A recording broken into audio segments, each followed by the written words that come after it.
वालेकुम नाज़रीन, आप देख रहे हैं वॉइस ऑफ नेशन और मैं हूं राजा आकिब यासीन आकिब। नाज़रीन, आज आपके साथ चंद अहम खबरें शेयर करनी हैं, जिसमें सबसे जो बड़ी खबर है वो है मियां मोहम्मद नवाज शरीफ की वापसी।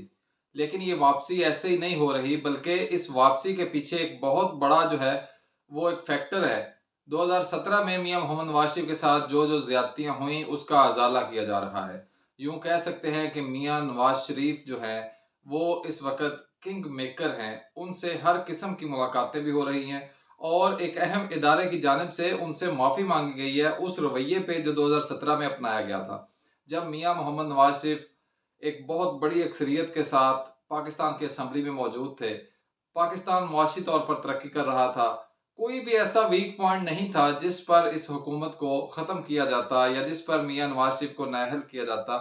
लेकिन उस वक़्त की इस्टेब्लिशमेंट ने, उस वक़्त के जो इदारे थे, उनके सरबराहान ने पाकिस्तान में एक ऐसी चाल बुनी मियां मोहम्मद नवाज शरीफ के खिलाफ और इमरान खान को इस्तेमाल किया और बिलाखिर मियां नवाज शरीफ की हुकूमत अदालती फैसले की बदौलत ख़त्म हुई। नवाज शरीफ नाअहल हुए, इमरान खान को वज़ीर आज़म बनाया गया।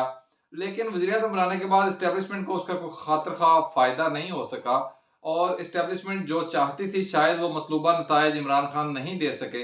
तो इस्टेब्लिशमेंट भी इमरान खान से बदज़न सी हो गई, थोड़ा सा पीछे हट गए। तो उनके पीछे हटने के बाद मुल्क जो है वो मुआशी तौर पर दिवालिया होने के करीब हो गया। अगर हम कहें कि मुल्क दिवालिया हो गया तो ये भी गलत ना होगा। लेकिन उसके बाद इस्टेब्लिशमेंट को कुछ अक्ल आई, कुछ उन्होंने दिमाग अपना इस्तेमाल किया, कुछ मिल बैठे वो और उन्होंने ये सोचा कि हमने एक बहुत बड़ी ज़्यादती कर दी मियां नवाज शरीफ के साथ। तो क्यों ना मियां मोहम्मद नवाज शरीफ को जो है वो वापस लाया जाए मुल्क में और एक बार फिर से मुल्क को 2017 से शुरू किया जाए। अब जब मियां नवाज शरीफ वज़ीर आज़म बनेंगे नाज़रीन, तो आप देखेंगे कि पाकिस्तान जो है वो 2017 की पोज़ीशन से दोबारा शुरू होगा।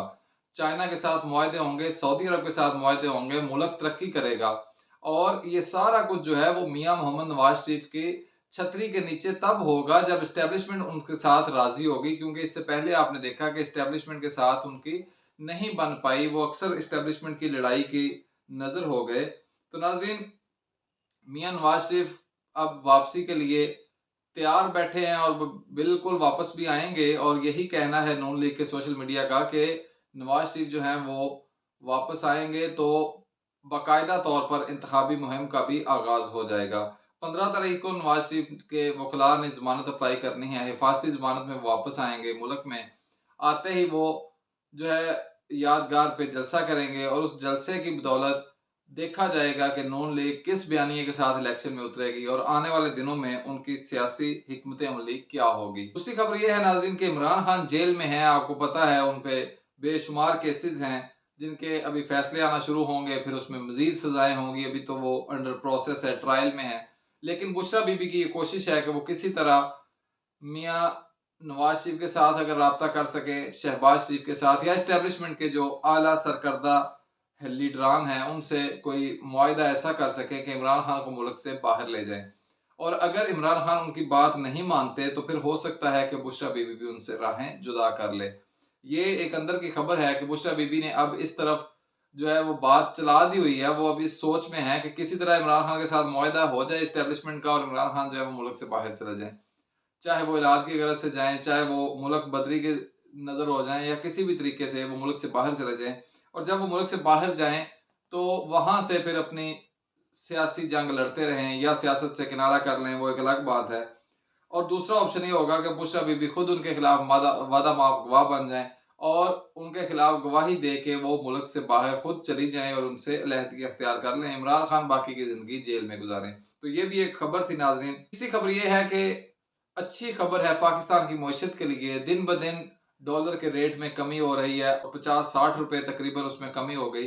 तो ये एक पॉजिटिव वे है, पॉजिटिव नजर आ रहा है एस्टेब्लिशमेंट का रवैया कि वो इस वक्त मुल्क को बेहतर अंदाज में चलाने का अज़म कर चुके हैं और इस रास्ते में कोई भी रुकावट आई तो वो उसको अबूर करेंगे, उससे वो किसी सूरत भी आंखें नहीं चुराएंगे। तो नाज़रीन, आने वाले दिनों में सुनने में ये आ रहा है, ज़रा ये कहते हैं कि पेट्रोल गैस की कीमतों में भी कुछ कमी होगी।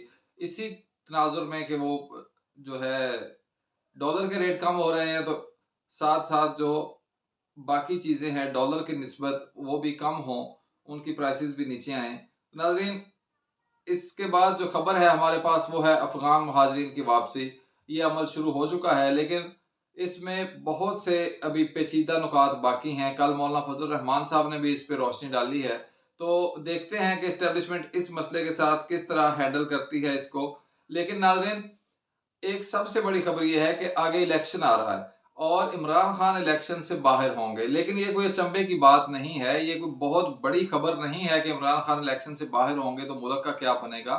इससे पहले आप देखें, 2002 के इलेक्शन में मियां नवाज शरीफ को इलेक्शन से बाहर रखा गया, बेनज़ीर को बाहर रखा गया, कोई क़यामत नहीं आई। मोहतरमा बेनज़ीर भी इलेक्शन से बाहर रहीं, मियां नवाज शरीफ जो दोनों साबिक वज़रा थे वो इलेक्शन से बाहर रहे, कोई क़यामत नहीं आई मुल्क में। 2008 के इलेक्शन में बेनज़ीर को शहीद कर दिया गया, मियां नवाज शरीफ को इलेक्शन से बाहर रखा गया, कोई क़यामत नहीं आई मुल्क में। 2013 के इलेक्शन में भी फिर आपने देखा। तो इसी तरह 2018 के इलेक्शन में मियां नवाज शरीफ को जो है वो इलेक्शन से बाहर रखा गया, एक सोची समझी पॉलिसी के तहत, साजिश के तहत या अदालती फैसले के तहत।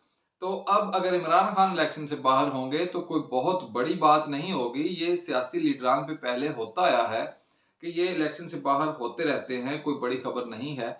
जिस तरह 2018 में मुस्लिम लीग नून के सपोर्टर्स ने इस चीज़ को बर्दाश्त किया कि उन्होंने सामने देखते हुए उनके साथ ज़्यादतियाँ हुई, उनके टिकट उनके उम्मीदवारों ने वापस कर दिए एस्टेब्लिशमेंट के कहने पे। तो अगर अब ये इमरान खान के साथ हो जाएगा तो कौन-सी नई बात है?